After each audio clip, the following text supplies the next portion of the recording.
మొత్తం అంతా కూడా మంగపతి వస్తున్నాడంటేనే ఒక ఏదో చేస్తాడరా ఇప్పుడు వీడు అంటే ఒక అలజడి మొదలవుతుంది, ఏదో వేస్తాడరా జలక్ అనే వెయిటింగ్లో ఉన్నాం థియేటర్ అంతా కూడా.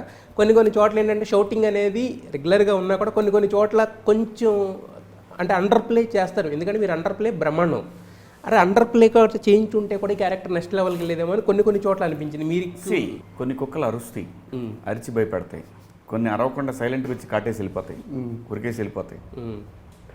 మంగపతి అనేవాడు అసలు ఈడు అరిసే కుక్క లేదా కరిసే కుక్క, ఈడు ఏ టైపు ఈడనేది తెలియకుండా పనిచేసుకుని వెళ్ళిపోతుంటాడు. సో అటువంటప్పుడు ఏంటంటే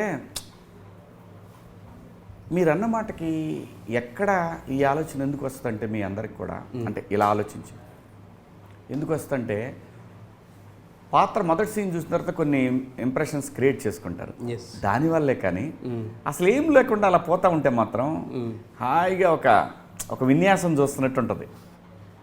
అవును, ఒక విన్యాసం, ఏం విన్యాసం చేస్తున్నాడు రా నా కొడుకు అనే ఒక ఫీలింగ్ దాంట్లో. దీన్ని అలా తగ్గించకుండా అలా అని చెప్పి విపరీతంగా పెంచకుండా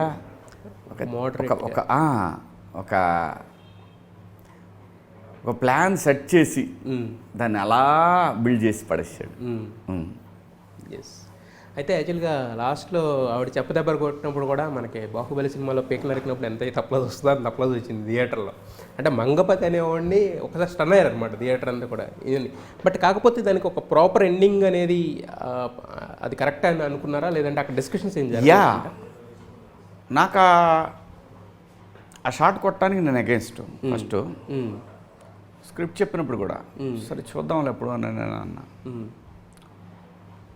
అట్ ది సేమ్ టైము కొత్త డైరెక్టర్ని నేను డిసప్పాయింట్ చేయకూడదు. బట్ చిన్న డిస్కషన్ అయితే జరిగింది క్యారవాన్లో. జరిగినప్పుడు నేను ఒక ఆప్షన్ ఎంచుకున్నా. నీ కుటుంబం కోసం కదా నేను ఫైట్ చేస్తుంది, నువ్వు నన్ను కొట్టకూడదు. యాక్చువల్గా ఒకవేళ నేను ఆ డైలాగ్ అన్నా ఏమని, అమ్మ నీ కుటుంబం కోసం నేను ఫైట్ చేస్తే నాకే ఎదురు వస్తారా మీరు, రా సిగ్గు లేకుండా మాడుతున్నావు అంటే నేనేం బిహేవ్ చేయాలి నాకు అర్థమయ్యేది కాదు.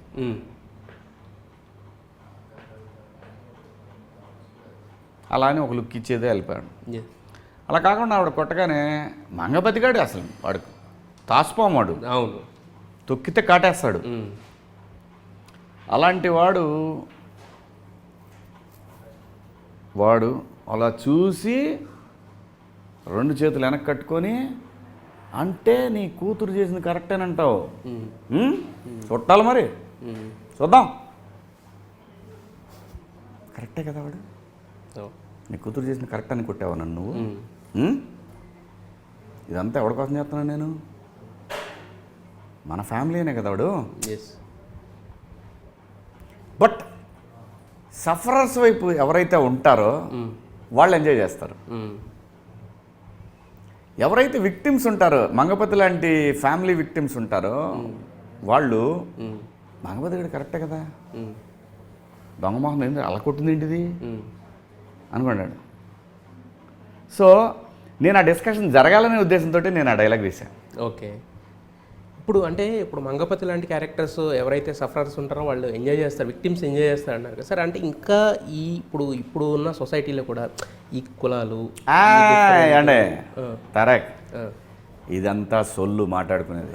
తన దాకా వస్తే ప్రతివాడు మంగపతే అంతే అంటారు. అది హ్యూమన్ టెండెన్సీ బాస్. సి డిస్కషన్ జరగకపోతే అరాచకాలు ఎక్కువ అవుతాయి కాబట్టి ఇంకా ఈ రోజుల్లో కూడా ఇలాంటివన్నీ చెప్పకపోతే చెప్పాలి కూడా. చెప్పకపోతే ఆ అనాగరికంలోనే అలాగే బతికిపోతారు. అలాగే ఇలాంటి పరువు హత్యలు చాలా జరుగుతాయి. ఎంత పెయిన్ ఉన్నా కూడా తన ఆడపిల్లని కూర్చోబెట్టి మాట్లాడాల్సిన అలాంటి ఒక పరిసరాలు ఉండాలి, రావాలి అంటే డిస్కషన్ జరగాలి. ఫస్ట్ వీటన్నిటికీ ఎండ్ కార్డ్ ఎక్కడ పడుద్ది అంటే, ఎండ్ కార్డ్ ఎప్పటికీ పడదులే, అది వేస్ట్. ఎండ్ కార్డ్ ఎప్పటికీ పడదు. కానీ దాని మీద డిస్కషన్ ఎక్కువ జరగాలంటే ముందు చదువుకొని ఉండాలి, చదువుకున్న సమాజం కావాలి.